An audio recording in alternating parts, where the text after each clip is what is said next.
Dun, dun, dun, dun, dun, dun, dun, dun, dun, dun, dun, dun, dun, dun, dun, dun, dun, dun, dun. All right, good evening, and welcome to Merriwether's World, episode number 70. Who would have thought, like almost 2 years ago, this would still be going? I guess I kind of did, otherwise, I wouldn't be still going. Anyway, I am your host, Dr. Mark Merriwether Vorderbruggen, author of Idiot's Guide Foraging, creator of the Foraging Texas website, and doer of all sorts of other things. Hey, Jennifer, how you doing? Long time no see. Hey, Sherry. Yeah, so an hour ago, I finished doing another live online class for Wazoo Survival about, basically Ham Radio 101, Introduction to Ham Radio, because you can never have too many hobbies, especially ones involving soldering irons and electricity and stuff like that. But now here I am tonight for Merriwether's World. And for those of you who don't know what it is me talking for an hour on a specific subject rather than randomly jumping all over if you happen to be coming here from the donut shop at the beginning of the world.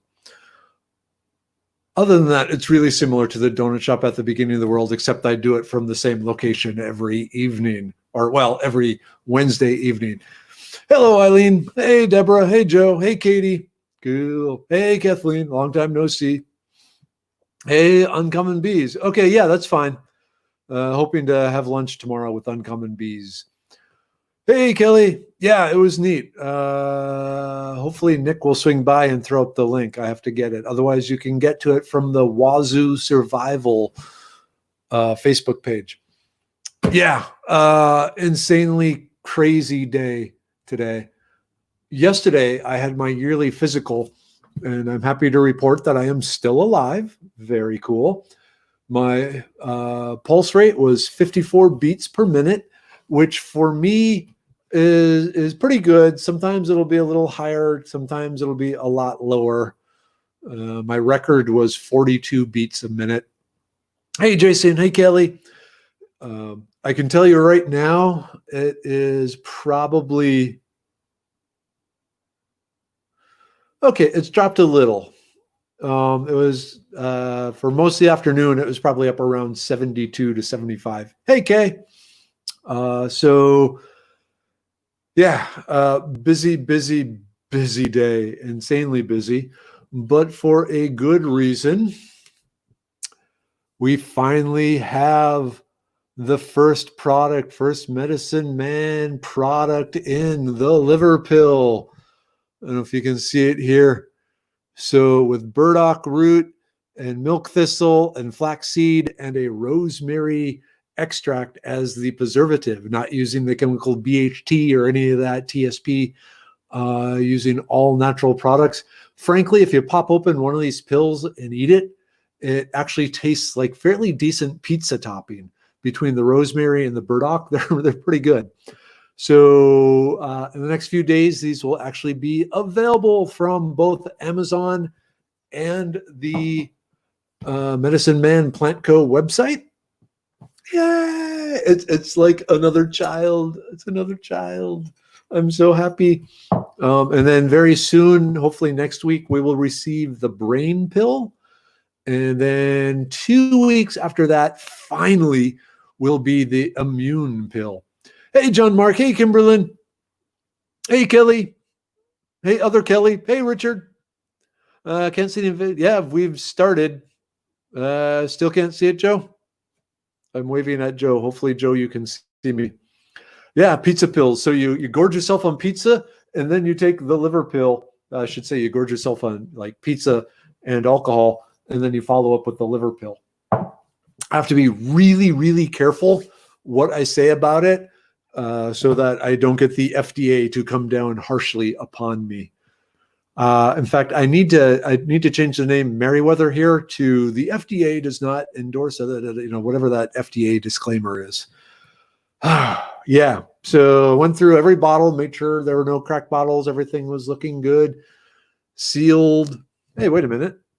Oh, okay, good. So you can't really see it on the video here, but the cap is actually ribbed to make it easy off for people with hand issues.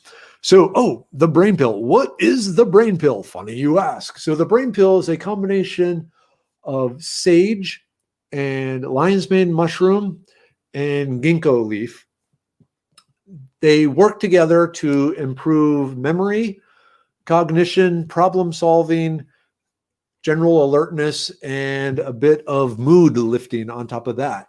So if you know me, you know I'm a chemist, I'm a scientist. So all my herbal concoctions, the plants were based or were chosen from the plants used by the ancients to deal with these issues.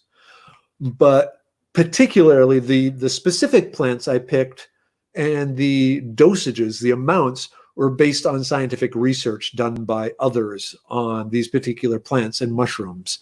And so the brain pill, like I said, well, this is the liver pill, but the brain pill will have a very similar thing, but it'll say brain here. But it has the lion's mane, the ginkgo, and the sage to increase like I said, the cognition, the memory and recall, overall alertness, problem solving, and things like that. Okay, so Wade asked of course, the most important question. It is a premium product. So let's see. For some reason, okay, so the liver pill, a 30-day supply. It's 120 capsules in the bottle, 120 capsules, 4 a day, 30-day supply. This is the second most expensive one. It is $39 for that, but it does some really, really good stuff. The brain pill is the most expensive at $42, I believe. And then the cheapest is and I wish I could bring up the Medicine Man website, but like I said, for some reason I need to restart my computer after reconnecting Chrome to StreamYard and blah blah blah, permissions and all that. And I discovered that just seconds before I started all this. So okay, yeah, the immune pill is 36, the brain pill is 44. The liver pill is 39, the libido pill is 39, and the blood pressure pill are 39. But between the purity and third-party testing of the materials and very specific sources that we chose to guarantee, cleanliness and no fake stuff coming in, and a glass bottle, and everything that goes into it. And especially comparing it to similar products, it's actually what you'd be paying. So, and yes, made in the USA. Unfortunately, made in California. But there is actually a Texas capsule company that could do this. The issue is their minimum order was about 500,000 capsules. That was out of our league at this time, but maybe soon. Okay. So yeah, the shipping costs, we're actually swallowing a lot of the shipping costs. So there is a small, I think it's $3 or $4. I need to double check.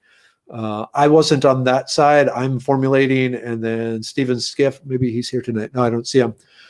Was in charge of doing all the shipping and picking all this, but the shipping can be really expensive, and we decided we would rather swallow some of or spend some of the profit on the shipping to make it more reasonable for y'all. So yeah, I mean there were places I called a dozen different manufacturers, and frankly we got 2 that we're using, and we're having them fight each other and trying to see who gives the best service and the highest quality products and all that. They both look really, really good, so it's going to be a hard decision. But yeah, they're both based in California. That was the water.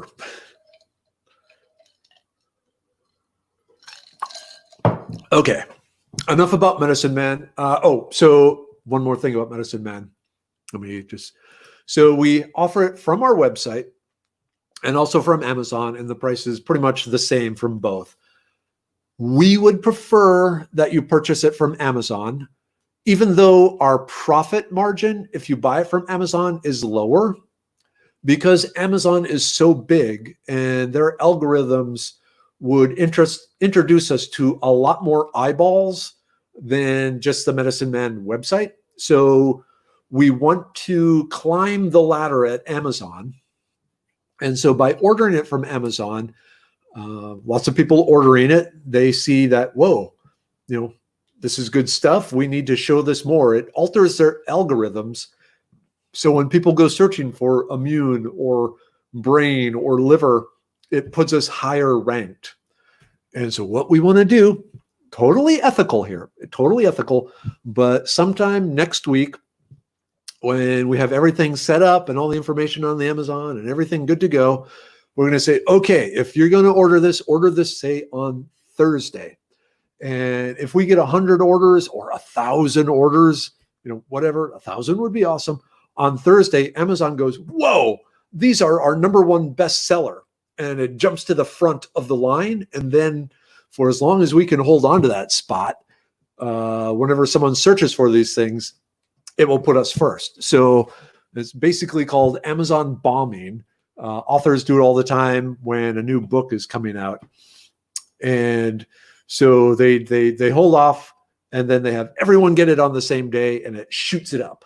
So that's our plan with this. So don't order it yet. I know you want to. I want you to too. But just hold on until I say, do it. And I'll give you like a day's warning. And then away you go. Okay. Good question. So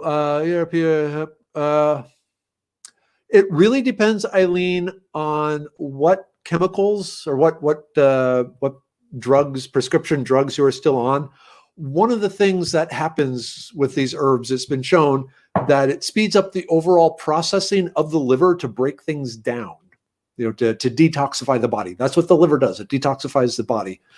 And so if you speed that process up, that's good because you clear stuff out of your body more quickly. But certain prescription drugs in particular end up being broken down much more quickly.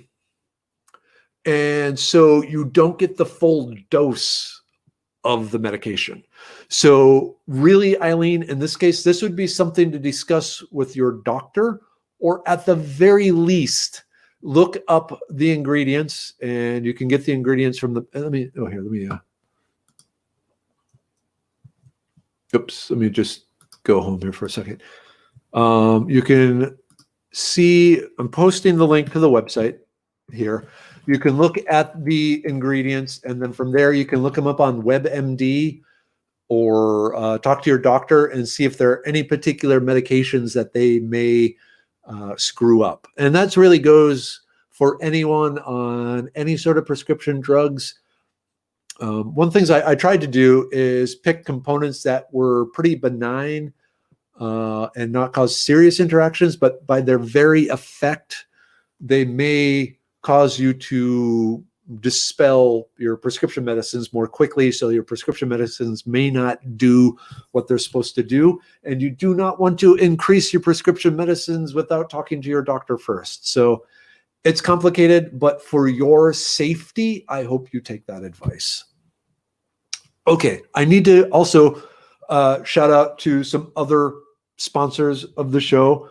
Of course, starting with Uncommon Bees. Uncommon Bees, my super supplier of all things bee related, including, I know they're here tonight. What do you have? 60 some different infused honeys, and plus all sorts of beeswax, skin products and things like that, including like a CBD infused salve for treating brand new tattoos. Very cool. And you also get the special 25% off coupon tonight. So definitely check out Uncommon Bees. And then, of course, Wazoo Survival. I would not be here, literally, I would not be here without Wazoo Survival. So let me put their link up. So like I said, Wazoo Survival Well, besides, working with me to come up with this really cool foraging bandana, they also pay for the StreamYard account that I'm using to talk to you multiple times during the day. So thank you, Wazoo Survival. I see Nick is here from Wazoo Survival. And I will say, if you buy the bandana from the link I gave there or anything else, they actually give me money, which is awesome because I can take this money they give me and trade it for goods and services, which I really like. So not only are they paying for the StreamYard account, but they actually give me money like once a week. So very, very, very cool. And then for all my other herb needs, let me just, I saw a good question, but let me put this up there. So herbs, Ricardo Shilly Shally, hopefully he's here tonight in Cushing, Texas. If you are looking for an herbalist that will work with you specifically, listen to your particular issue, and then recommend different herbal recommendations and create them there for you, he is the guy to talk to, and he will ship it out to you. He will do a Zoom conference for you, if you can see it. And I put the link up there. Really awesome guy. Ex-military, veteran-owned business here in Texas. Very cool. Check him out. And of course, Campcraft Outdoors. I know a lot of you spend a lot of time in the woods. And if you're like me, you don't like plastic and nylon and synthetics when you're out enjoying nature. Did it go up? Okay. And so the supplier I use for my packs and so forth is Campcraft Outdoors. And they have the 15% off if you use the Foraging Texas coupon code. But they make hand-sewn here in the United States, the canvas packs and haversacks and gear bags and cook sets and knives. Well, not canvas knives. The knives are made out of steel, obviously, but they're hand waxed so it sheds water like a duck. This is great if you're like me, going off the trail where there's all sorts of thorns and stuff that would shred a plastic pack. Okay, and then of course, Fear and Dread over in Vidor, Texas, but also their online store.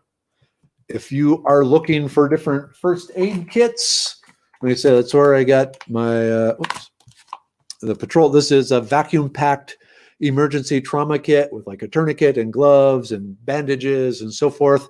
For if you come across a really bad accident or something like that, always good to have those. Of course, I have first aid training, first responder, so it helps if you have that training.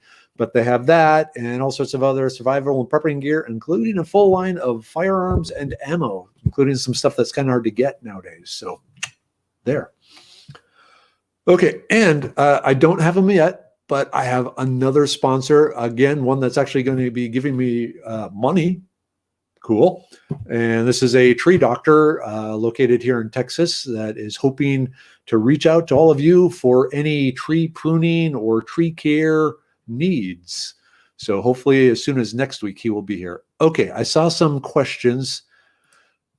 Okay, so the liver pill for people with liver conditions are okay for otherwise healthy people. So healthy people. So I'll tell you right now, the average American's diet and lethargic nature and so forth causes problems. A lot of them liver issues. So just the herbs, I have to be really careful what FDA says. But if you go to the Medicine Man Plant Co. thing and read the information on the liver pill, it will cover all the different things that science has shown that the different herbs in this do. So it's mainly for liver, but it has a whole lot of other powers. The burdock, one of the great things about burdock is it has been shown to improve stamina and endurance because it helps you flush out the waste products that form when you're working your muscles really hard. So that muscle burn you get, it takes longer for that to form because you are getting rid of that. It also affects the mitochondria ability to harness the energy. So I'll tell you right now, because we're all adults here, the male libido pill that'll be out probably in about 6 weeks also contains burdock for the strength and endurance enhancing effects that it offers the human body. So just throwing that out there. But anytime you're helping the liver, you're helping the body. Let's see. I thought there was another question. Scrolling back.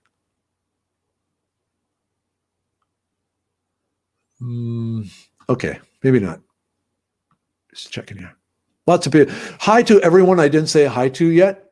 So hi Julie. Hey Hermosa. Hey Bradley. Hey Katie. Katie Gregory. How you doing? Hey Nick. So yeah. Okay. Also, don't forget, fall is coming soon. So August 2nd. Let me put up the links here. So let me just put all this up here. So be sure to check out Foraging Texas for all sorts of foraging information and the upcoming classes. The first one, August 2nd, will be up in the Dallas area, east side of Dallas, Royce City for Texas Survival School. And then soon after that, in September, I will be out in the Austin area. And then October, I'll be over in East Texas at Cato Mounds Historic Site and all this. A lot of them I'm still putting up on the website, but classes are starting again. And if you've tried to get in my classes, if you don't get in right away, you don't get in because they fill up really fast. And of course, we need to do a class at the Uncommons. So we definitely need to set that up ASAP, Mr. Bees. So yeah, so we can start promoting that. Inhale, exhale. All right. Inhale, exhale, drink. Condensation. Okay, dang. Okay, we wasted 20 minutes now. So let's talk about why you are here tonight. Holly Jolly July. Tonight, I want to talk to you about the holly tree because as a medicine man, it has some ancient myths associated with it, the class of holly trees in particular. And I just found it was really interesting. And it is associated with Midsummer with July in the Celtic calendar of mystical trees. So it seemed like the last Wednesday, is today the last Wednesday in July? I guess we do have one more Wednesday in July. Yeah. Anyway, it seemed like a good time to talk about holly because it really is kind of a fascinating tree. So let's talk about holly. And to do that, I want to make sure I have my notes. Oh, there they are. Cool. Okay. So I want to talk about the history, both from a scientific-y sort of way, and also the mythology, and then uses of the holly, because it is an interesting sort of thing. So as far as hollies go here in Texas, there are 10 different species of holly. Tonight, we're going to focus mainly on the American holly and the Yaupon holly, because those two are the ones with the most interesting history and science and everything from that. So American holly, Yaupon holly, those will be the two we're mainly talking about when we're talking about the actual uses in science. But if you look at the fossil records of hollies, hollies are a fairly ancient tree, not as ancient as ginkgos, but they go back 50 million years. So at that time, basically all the continents were still fairly joined and close together before the global shifting occurred and the continents split up and they ended up where we are now. Continental drift, that's the term I'm looking for. So they go back to those early years, and as they split up, they became very localized to different areas, but they're found all over the world because they evolved back when everything was one mass. So 50 million years, pretty cool. The name holly itself a lot of people think it's like holly, holy, going that way because it's used in Christian symbolism a lot. It doesn't. It doesn't have anything to do with holiness. It actually goes back to the holm oak, back before the whole scientific differentiation of plants. Holly trees were believed to be a very special type of oak trees because they kind of had similar bark and long life and similar, growth patterns and similar looking leaves, things like that. But one of the unusual aspects about the holly that the early humans, focused on is it was an evergreen. It wasn't a pine. It didn't have the pine needles, but it never lost its leaves. So a lot of cultures started associating it with immortality. Like there was something special about this oak. A lot of them thought it was an oak. It's not an oak, but they thought it was an oak. But it was an oak that never lost its leaves. It's some sort of immortal, sacred oak. And for that reason, it became the favored tree of many medicine men and druids and, the wood spirits throughout time. The fact that it was a deciduous tree that didn't seem to lose its leaves. So holm oak is where the English name holly comes from, because they thought it was an oak. They all produce the berry, and all the different species, and I didn't look up how many specific species there are, but like I said, in Texas, there are 10 species of holly alone, each fairly localized to a specific ecosystem. But in each case, they have the male and the female plants, with the females being the only ones produce the berries. The berries are red, occasionally orange in color, depending on some variations. Not edible. In a number of cases, the berries produce a small to fairly large amount of a toxic material called ilicin. And its main action is causing an upset stomach. And in really large quantities of eating the berries, and it would take a lot, it can even induce vomiting and diarrhea.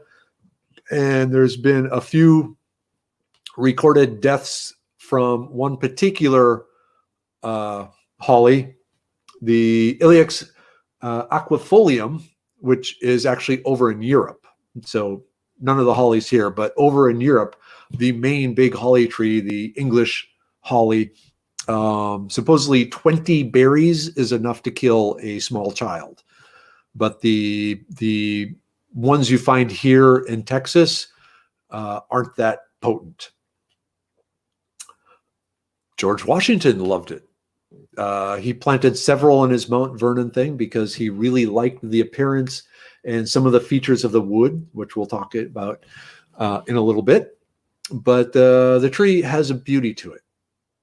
Sharp, prickly beauty, as all real beauty should be. It should have a sharp edge to it.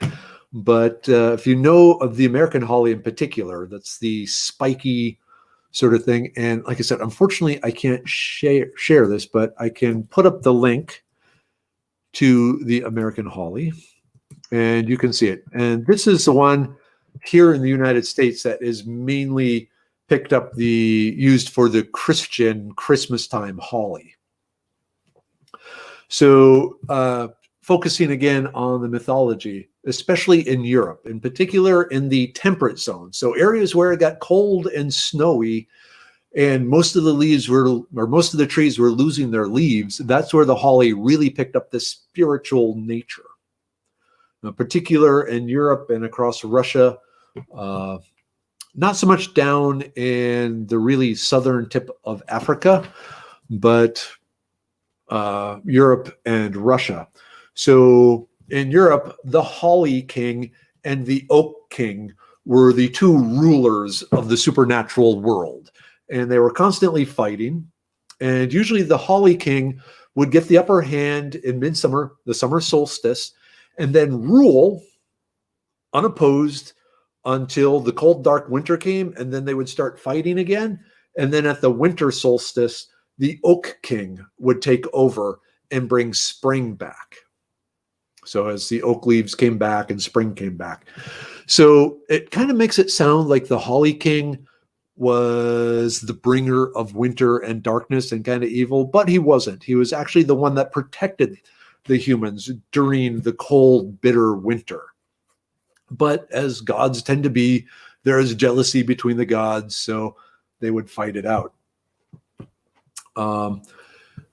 Another thing, having holly branches in your house would supposedly protect you from the fairy folk and other evil supernatural, citizens of the supernatural world. So mainly evil fairies and brownies and kobolds and goblins and things of that nature. So bringing holly branches into the house was a protective thing. Again, I guess bringing the Holly King, his essence, into the house to protect you from the evil spirits. Another thing, witches were not thought to be able to cross past a holly tree. If you've ever been to Europe, and in particular England, a lot of the old country roads are lined with what are called hedgerows, which are tall, thick bushes that have been woven together to form an almost impossible wall or impassable wall, but they're trimmed very flat on top, flat on the sides, very, very attractive looking. Except you'd be going along this hedgerow and suddenly there would be this holly tree stuck up through it. And the holly trees can grow 100 feet tall. So everything else along the hedgerow is flat. And then there's this huge, holly tree sticking out. Witches were believed to run across the top of the hedgerows to get from place to place quickly, but they couldn't pass a holly tree. So if the holly tree was there, they couldn't get past that place. They would have to turn around and go back. So the holly, that was one of the many supernatural creatures, evil supernatural creatures. Back then, witches were considered to be on the evil side, stealing babies and all that. And so the hollies would stop them. Through that, though, because the hollies were so much taller than a lot of the other trees, they became landmarks for property. And because hollies can live a long, long, long time, they became integrated in the property rights and property boundary declarations across Europe. Kind of cool. I got to check my notes. Oh, another thing, lightning protection. It was believed that holly trees would act as diverters for lightning. So they would be planted near houses to draw lightning from the houses and the church steeples and things like that and hit the holly tree instead of the building. And science has actually found that there is some truth to this. Again, I wish I could show you the picture. Wait, can I do this? Oh, yeah. So you'll see the holly leaves have these little prickers on the side. And what science has found is they work like tiny, focus. There we go. Work as tiny little lightning rods. If you know anything about electromagnetic transmission and so forth, a point transmits electricity a lot better than a flat surface. It localizes the charge. And so those points would work as lightning attractors. And science says, yeah, they actually do. So the holly tree would actually attract or protect the houses. They'd attract the lightning from hitting the house and hitting the holly tree instead. Generally, this only works once, so you have to plant a number of holly trees around your buildings, but they're really pretty. So, yeah, useful that way. Another thing, the holly, going back to the mythology, and during the deepest, darkest winter, the people needed reassurance that spring would come again, that greenery would appear again. And so it became a very strong tradition around Europe that in the deepest, darkest winter, the holly and ivy would appear. And what I mean by this is they would have young, beautiful youths, male and female. The male would dress all in holly leaves, the female all in ivy. and they would parade around the village to remind people that a beautiful spring will come, even though we're in the deepest, darkest period of winter. I gotta think though, I'm assuming they like sewed the holly onto the clothes, because I don't know how you would attach holly or well, like ivy. I guess you could wrap the lady in vines, but it had to be cold. So, but supposedly the legend, they just had, you know, a bunch of holly leaves or a bunch of ivy vines wrapped around them. So cool. But they would remind people that spring was coming, that spring is eternal. These particular plants, you know, stay green, and that would be the indicator.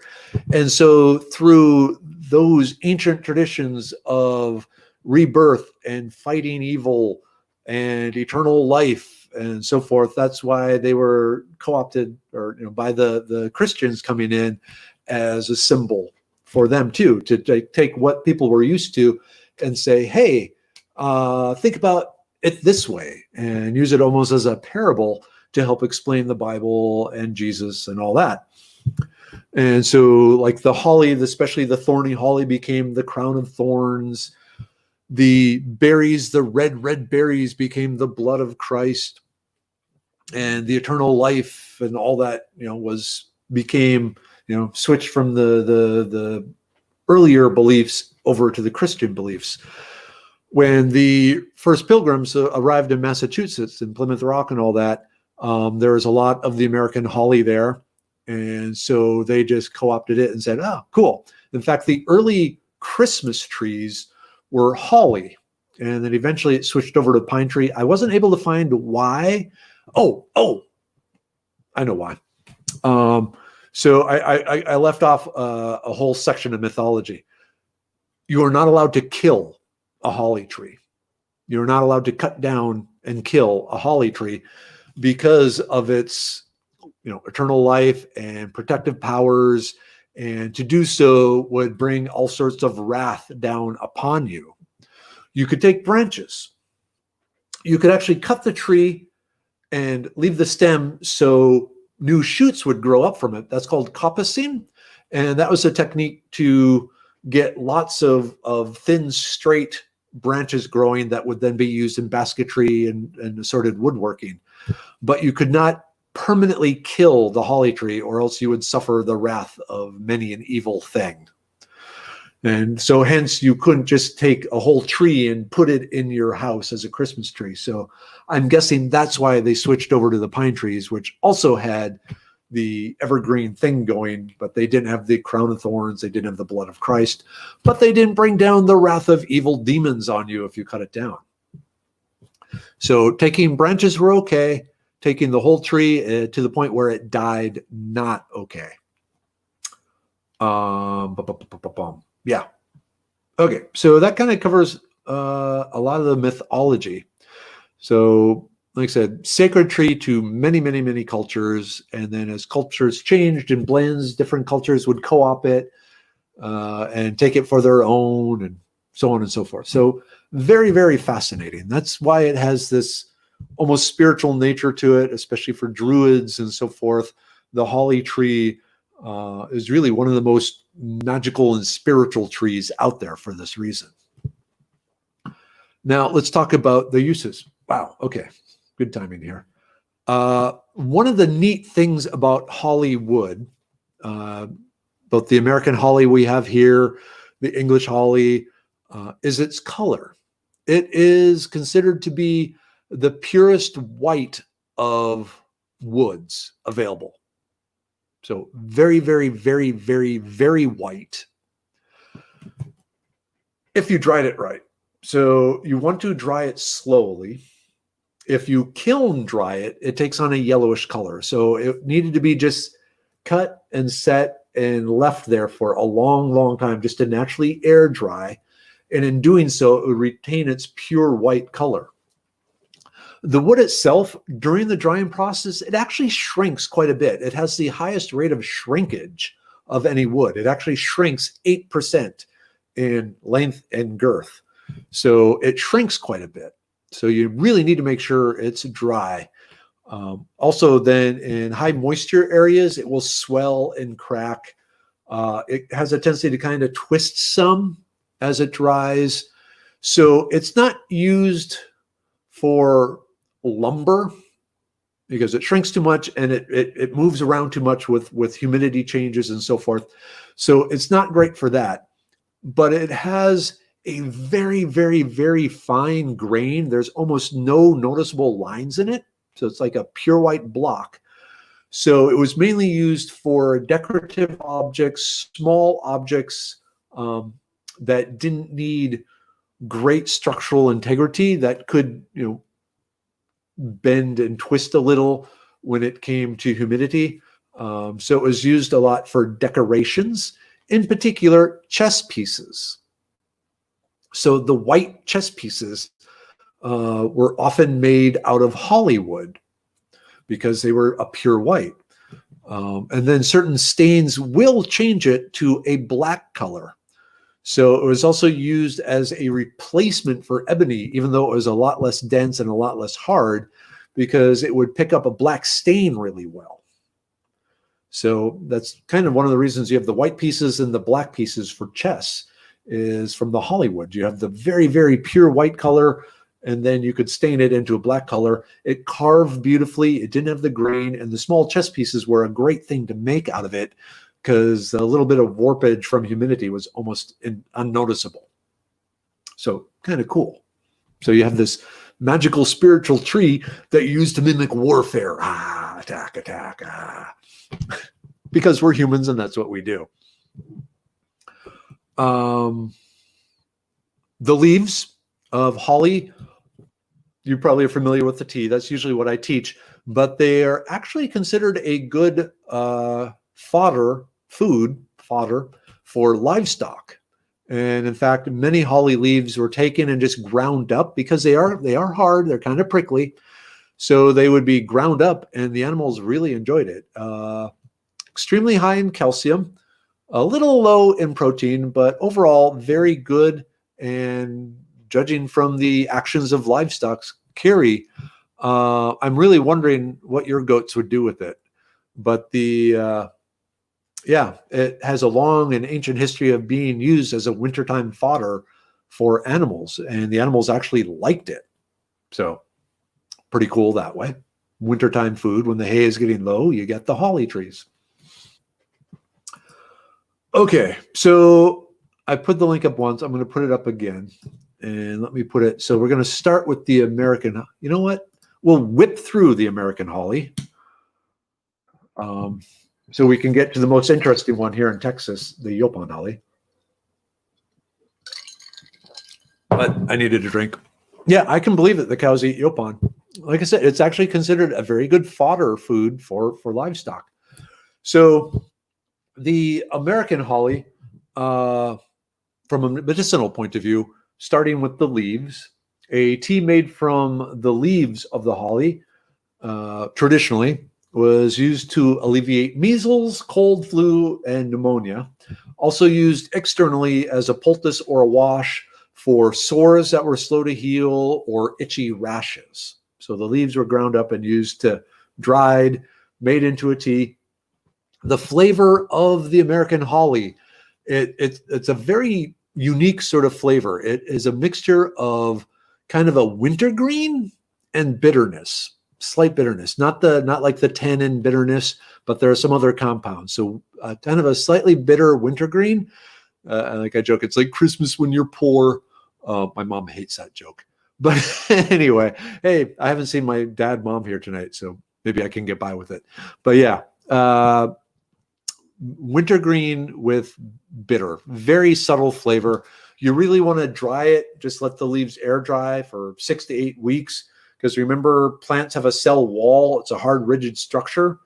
And if you just put the green leaves in hot water, all the good flavors and stuff just stay trapped in there. So, but when you dry the leaves, it causes openings to occur in the cell wall. So then when you put it in the hot water, there are escape routes for the compounds to get out. Like I said, though, traditionally used to treat measles and colds, flu, pneumonia, congestion, A lot of that is probably just due to the effects of the wintergreen and the steam helping opening up sinuses, helping headaches, things like that. So something to keep in mind. No caffeine in the American holly. That's in the Yaupon holly. The bark had some bitter compounds in it. It doesn't really have the wintergreen flavor. The bark was tried as a quinine replacement to treat malaria, but from what I've been able to tell, it wasn't that effective. If it had been if it had been effective, it would have been used a lot more, and it just wasn't. So, as far as trying to cure malaria, probably not going to happen, even though traditionally it was one of the plants they tried often to use to do that. The berries, because of the small amount of Ilex in it, the toxic compound, strong laxative, somewhat of a purgative. You got to eat a lot of the berries. They have a fairly flavor. I mean, I've tried them. I've eaten one, no effect. Based on the small amount of the particular Ilex in it, you would probably have to, or Ilicin in it, you would probably have to eat quite a few. This is not a challenge. I'm not telling you to go eat holly berries. I'm just saying if you were so predisposed that you decided to foolishly eat holly berries, eventually you would eat enough where you would get a really bad stomach ache and might end up with diarrhea and vomiting.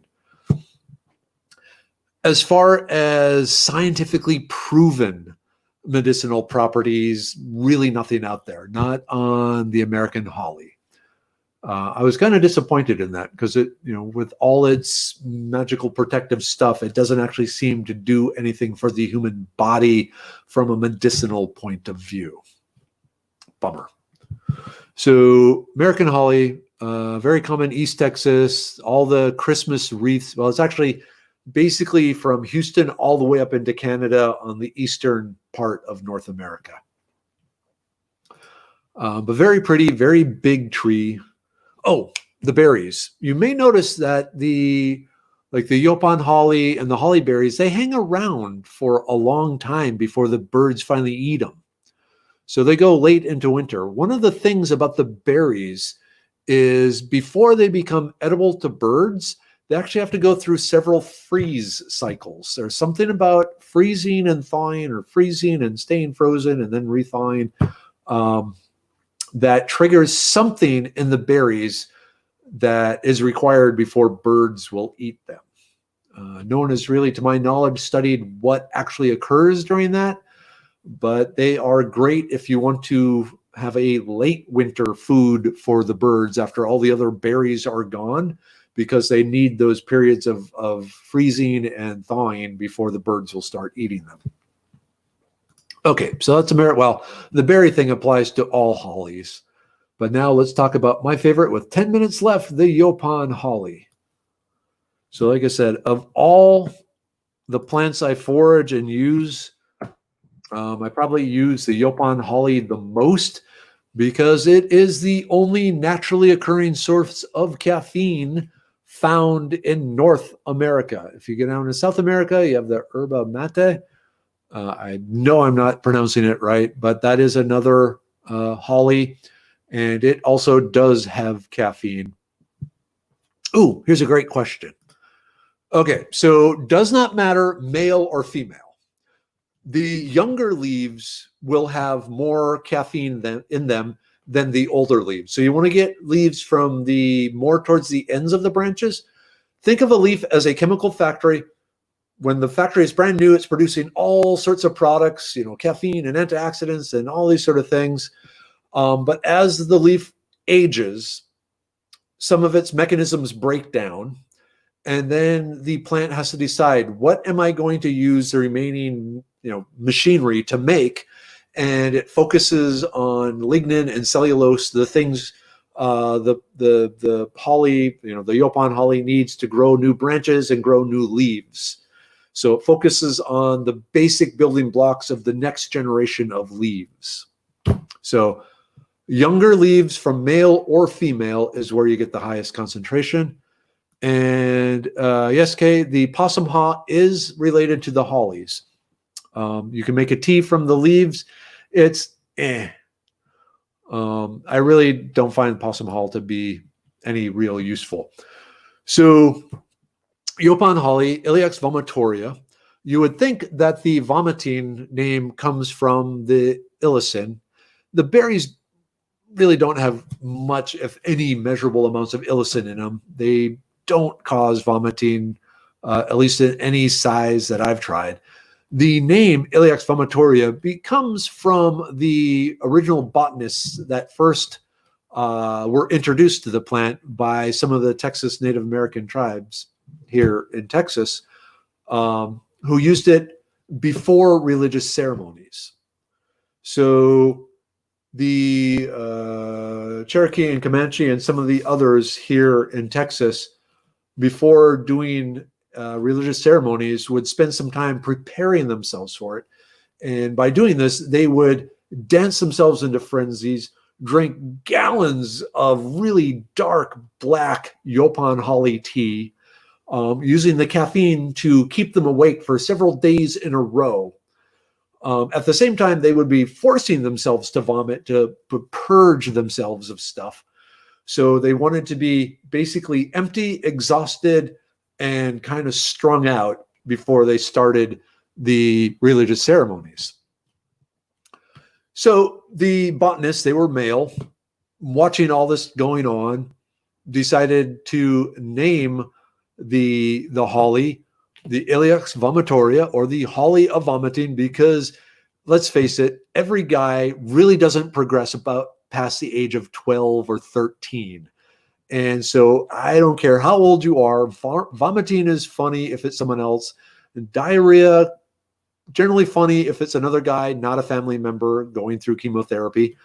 But you know, if you can work, if you look at the scientific names, especially of beetles, there's some really obscene names that were put in there a long time ago by people just trying to see what they could get away with. So Ilex vomitoria, the holly of vomiting, was named because the Native Americans were forcing themselves to vomit. Very popular drink. The Yaupon holly, you know, it grows here mainly in Texas, not a lot of other places, actually became a trade good that was traded from the settlers here in Texas up into the colonies, you know, pre-United States. It was a great source of caffeine. It lacks tannic acid. Tannic acid is the bitter compound that in regular tea, Cincinnati tea, if you leave the tea leaves in the water too long, it turns bitter and nasty. That doesn't happen with the Yaupon holly. The Yaupon holly leaves never make the drink bitter, no matter how long they are in the water. And so it's great. You can just put the tea leaves in the morning. I put a handful of tea leaves in my cup, pour in a bunch of hot water. Family's, Merriwether's home. Pour the hot water in and just all day long keep adding hot water to it, and it never turns bitter. You get the first dose of caffeine, you know, right at the beginning, and throughout the rest of the day, you're extracting the antioxidants and other beneficial compounds. So good for that. No tannic acid. So it became a popular trade item, shipped up to the colonies to the point where it started impacting the English tea sales. The English didn't like that because, you know, tea tax was one of the things they were, you know, charging the colonies for, and so it was a source of money. The Texas tea, the Yaupon holly tea, started impacting that to the point where it caused financial damage to the English tea companies. So they started hiring people to go and say, hey, that Ilex, well, the Yaupon holly, that Texas tea you're drinking, that is Ilex vomitoria. It's going to make you sick. If you drink that, you're going to vomit. You're going to throw up. And so they hired a bunch of people to go spread these lies about the tea, and it worked. And almost overnight, the sales of Texas, you know, Yaupon holly tea disappeared because everyone thought it would make you sick. And up until recently, it wasn't available, but there are several companies now. Cat Spring Tea Co. is one of the big ones that harvests, dries, packages Yopon Holly tea for sale. And I wish I had the link up. Great family-owned business here in Texas. Two sisters. They've been doing this now, I think, almost 10 years. And then there are some others that make ready brewed tea in bottles for you to drink up in Austin. So anyway, so the English tea companies basically squashed the Texas tea companies, and the colonies could only drink the English tea and get taxed for it. Well, we know how that ended up. British Tea Party. Go watch Hamilton. English actually, okay, side note, I watched Hamilton. It wasn't my thing. I'm actually, fairly fond of musicals and so forth, but I don't know. It didn't do it for me. The story was great. It made me want to learn more about Hamilton and all the other people around him. But the actual, here we go. The actual performance, I had just seen Phantom of the Opera and nothing compares to that. Anyway, I'm off topic here. Squirrel. So, there are sources you can buy it, or you can go get it. Like I said, you want to dry it so you can open up those openings in the cell wall. People will also roast it. I recommend drying it first, open it up, and then roasting it. Yeah, they actually were on the Texas Country Reporter too. But I'm going to put that up. So roasting it makes it gives it a more coffee-like or black tea flavor, which is good. I like it just dried.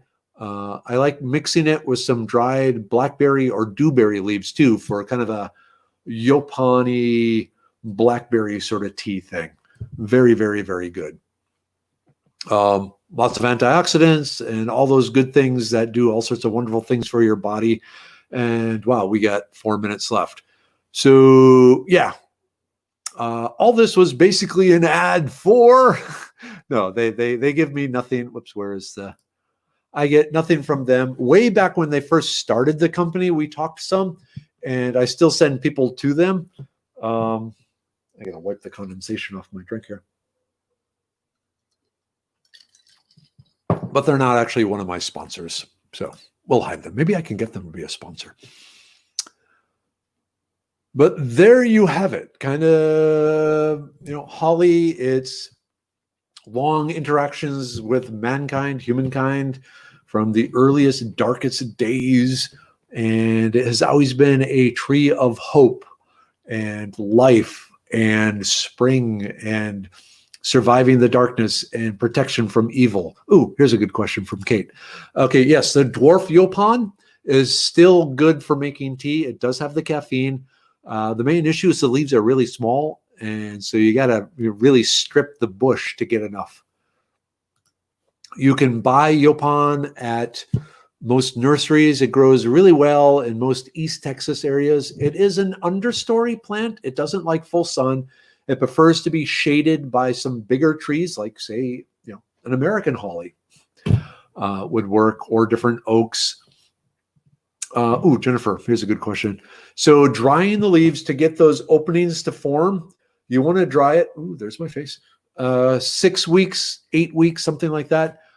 You can take the green leaves and chop them up real fine and crush them and mechanically rupture the cell walls. But if you do that, you will also release the chlorophyll from them, and chlorophyll does have somewhat of a bitter flavor. But if you do the drying thing that causes the cell walls to open up, the chlorophyll doesn't come out. It's a really big molecule, and it can't get through the small openings formed by the enzymes that are breaking down the cell wall. So the chlorophyll stays with the leaves, but all the other smaller good antioxidants and caffeine and so forth can come out.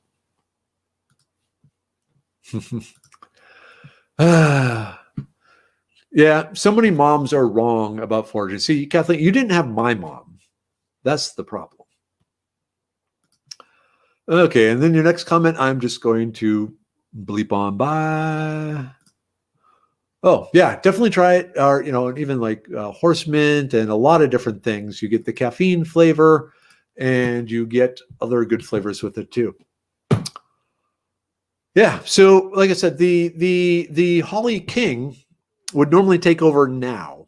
So it seemed this is when he's at his strongest power. He has vanquished the Oak King. Yay, Holly! And I will protect you now into the darkest winter. Okay. Oh, wait. Okay. Sorry. Rewind.